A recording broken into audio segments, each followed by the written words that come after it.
initially just started off as a dude just writing his name on stuff, and then I think over time taking it more and more serious.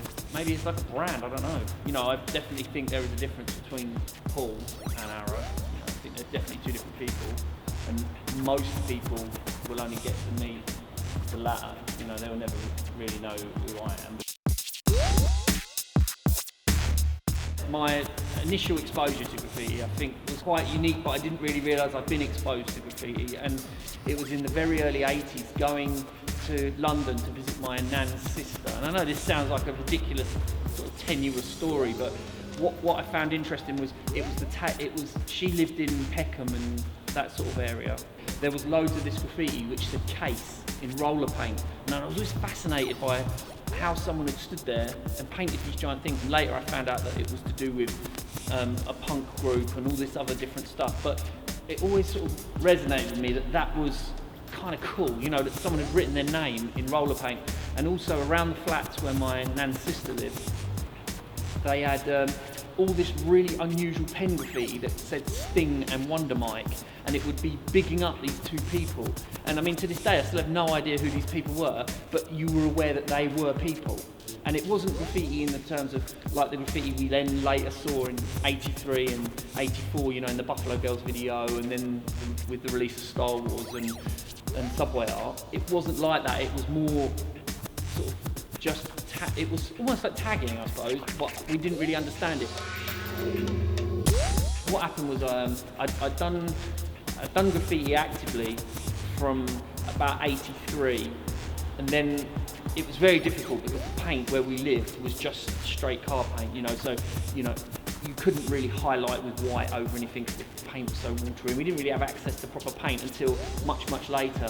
And then I was, and what would happen was we were also very interested in music, so we would put on like hip hop nights and actively collecting records and b-boying and all that sort of stuff. So graffiti was always important, but it wasn't the main thing that I did.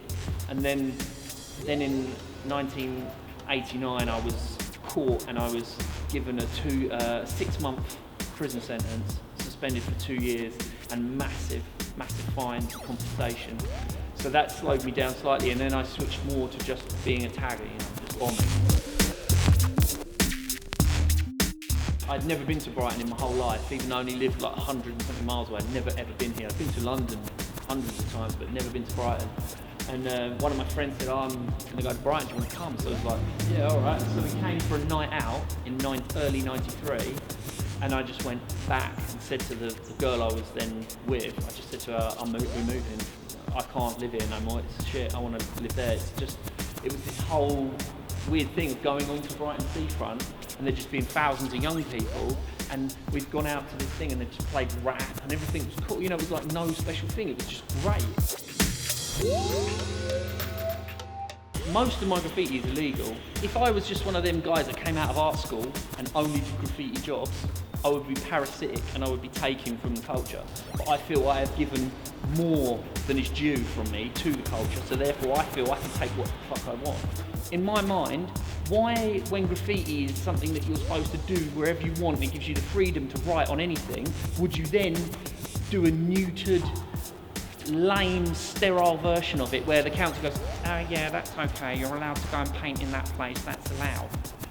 Yeah, great. So what you're doing, you're taking this incredible thing that can do what it wants and putting it in a little cage where it's told it's allowed, oh, you're allowed to do that. I don't want to do what I'm allowed, I want to do what I want. And I think through communicating with the public and the way I've approached graffiti, I'll be doing a painting in the street completely illegally. I've never asked the person, I'm just doing it. Builders in vans going past shouting out my name, going like, that is something else, because that means it's transcended from graffiti to the public understanding. And that to me is a really unusual situation. I think is one really only unique to Brighton. I feel that I've done what I've done in graffiti. I've gone abroad, made my name in Europe, then I've made my name in America, then I've been exported back to England as cool. So even the people that don't like me have to accept he has done that, and you can't deny it. So it sort of ironclad my reputation. It galvanised everything really. The people that dislike me more, but the people that like me felt you know, they felt proud of me, like I'd achieved, because I'd achieved on behalf of British people.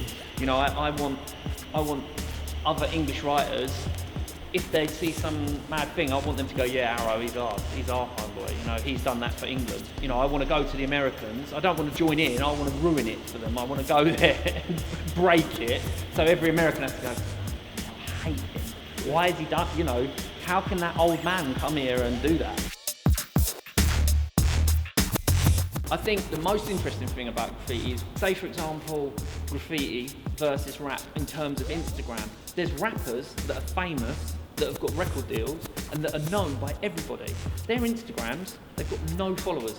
Whereas you have graffiti writers, 10 times more followers, because it's much more of a visual thing. Graffiti will evolve, and it will always evolve. If you don't stay with it, you'll be left behind. If you get left behind, your voice becomes irrelevant as far as I'm concerned. You should always, if you want your voice to be heard, you have to do a lot so the volume is increased. I'm not satisfied with making do.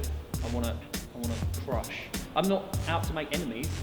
I'm out to make friends. And if people don't like it, they should ask why they don't like it, not why they don't like me, because I haven't done anything to them. It's my graffiti makes them feel a certain way. They should think to themselves why their graffiti ain't making them feel like that. If my graffiti is upsetting you and you do graffiti, maybe you should be asking what you're doing with your graffiti.